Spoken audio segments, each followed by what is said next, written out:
Assalamualaikum warahmatullahi wabarakatuh. Kembali lagi di Kronologi Channel. Lagi-lagi gengs, kita akan bahas kasus masih di lingkungan tanah air aja nih, yang kasus ini juga sempat menggegerkan publik Indonesia, tepatnya pada bulan Maret tahun 2020 lalu, yaitu kasus pembunuhan yang dilakukan oleh seorang remaja putri asal Sawah Besar, Jakarta Pusat, yang berinisial NF, yang dia itu masih berusia 15 tahun.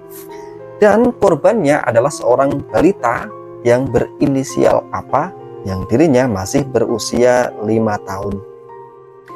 Jadi kasus ini sebagai apa ya, kita flashback, kita ulas kembali, karena ini benar-benar buat pembelajaran kita sebagai orang tua agar selalu mengawasi gerak-gerik anak. Jangan sampai kita sebagai orang tua lalai dengan kegiatan-kegiatan anak, ataupun mungkin tingkah-tingkah laku anak yang mungkin agak-agak ya aneh gitu ya. Jadi kita harus selalu waspada nih, kita selalu awasi anak kita agar tidak terjadi hal yang serupa. Oke guys, langsung kita bahas kasusnya. Jadi si NF dan apa ini, keduanya ini adalah tetanggaan ya. Jadi rumah dari NF ini dekat dengan rumah si apa.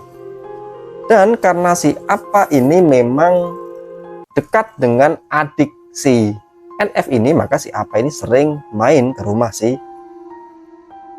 NF. Suatu hari, tepatnya tanggal 3 Maret tahun 2020, pagi, si apa ini dia main nih ke rumah si NF, karena di rumah dalam keadaan sepi, karena ibu si NF ini sedang bekerja. Kemudian di rumah hanya tinggal si NF sendirian. Kemudian si apa ini tiba-tiba datang ke rumah NF. Dan ketika si NF ini dia sedang menggambar-gambar nih, menggambar sesuatu, si NF ini, kemudian si apa ini datang, si NF tiba-tiba muncul hasrat, tiba-tiba ingin membunuh seseorang gitu. Dan kebetulan yang ada di situ adalah balita yang berinisial apa tersebut. Saat itu muncullah ide pembunuhan dari si NF ini. Jadi mulanya si NF ini menyuruh apa untuk mengambil mainan yang ada di bak kamar mandi. Setelah si apa ini benar masuk ke kamar mandi, si NF ini langsung membuntuti dari belakang. Kemudian ketika si apa ini mengambil mainan di bak mandi, NF langsung menenggelamkan si apa ke dalam bak mandi. Nggak sampai di situ, geng.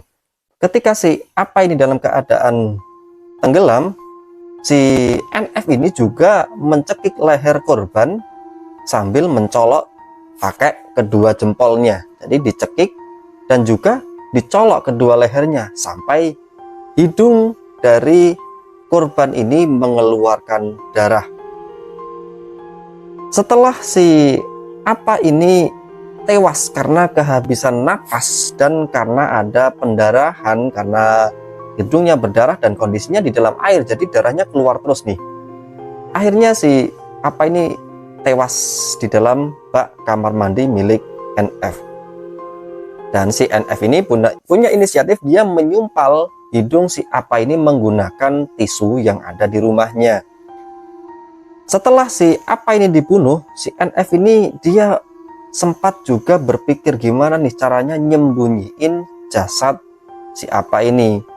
Tadinya si NF dia mengangkat jasad korban, kemudian ditaruh di ember tempat cucian, kemudian embernya itu dia tutup pakai spray. Jadi emang agak nggak terlihat ya.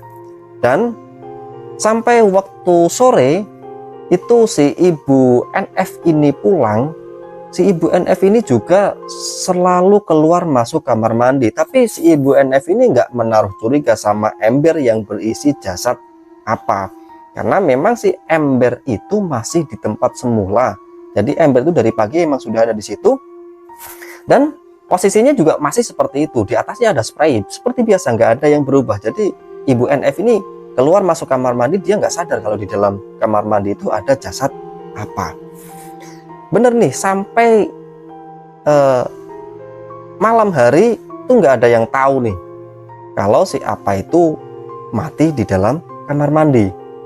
Kemudian si NF ini berinisiatif untuk mengambil jasad apa, kemudian dia taruh di lemari di dalam kamarnya. Sampai pagi hari, lah baru nih si NF ini berusaha memutar otak gimana caranya membuang jasad apa.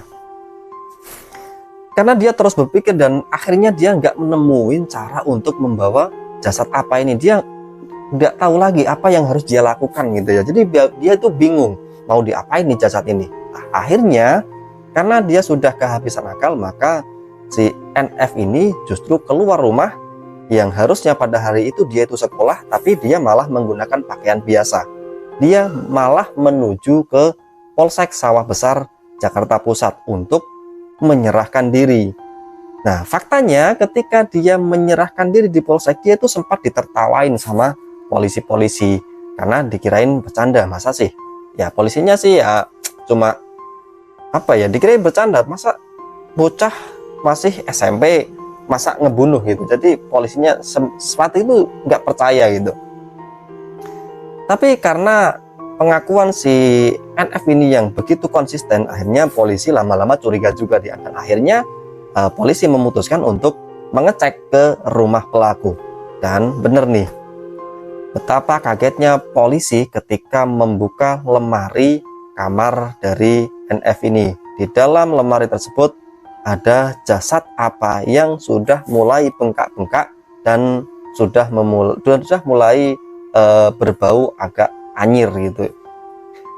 Atas kasus tersebut, maka si NF ini ditahan oleh pihak kepolisian. Karena NF ini juga masih usianya di bawah umur, jadi polisi melakukan penahanan sambil menunggu proses peradilan selanjutnya. Nah, masih ada nih fakta-fakta mengerikan yang ada di kasus ini. Jadi setelah si NF ini ditangkap, dia itu diinterogasi sama polisi. Dan menurut pengakuan dari NF ini, dia tega membunuh apa karena terinspirasi dari film-film horor. Jadi faktanya si NF ini dia itu mengaku suka ngefans sama film horor itu yang kita kenal dengan film Chucky ya, boneka Chucky itu. Jadi dia itu terinspirasi dari film tersebut.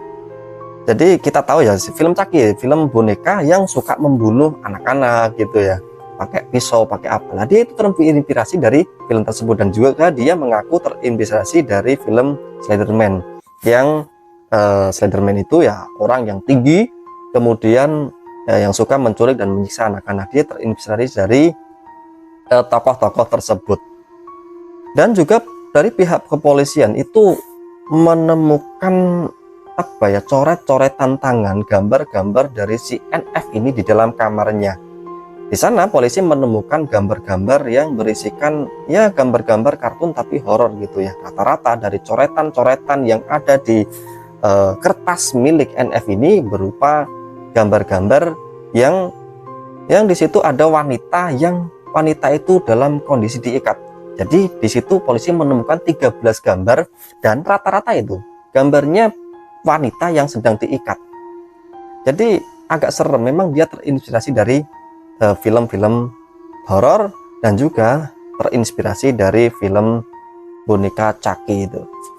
Nah, setelah polisi melakukan interogasi lebih mendalam, ternyata fakta miris yang terjadi dalam kasus ini, ternyata si NF ini selain sebagai pelaku pembunuhan apa, ternyata NF ini juga dia itu sebagai korban pelecehan seksual yang dilakukan oleh paman dari NF ini dan juga dari pacarnya.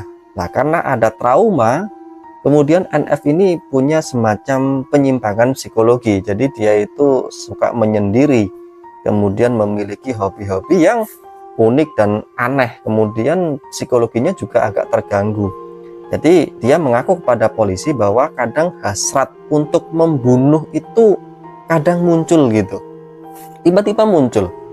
Dan ketika waktu pembunuhan di hari tersebut, dia itu hasrat membunuhnya itu udah nggak tertahankan, dan kebetulan yang ada di rumah NF itu ya cuma balita yang berinisial apa, dan itulah takdir yang menentukan bahwa apa harus tewas di tangan NF.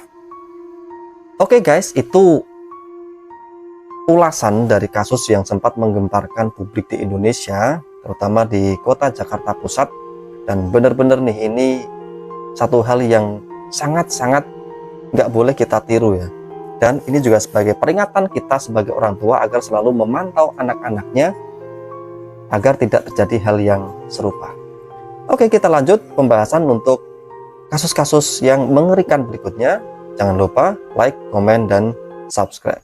Wassalamualaikum warahmatullahi wabarakatuh.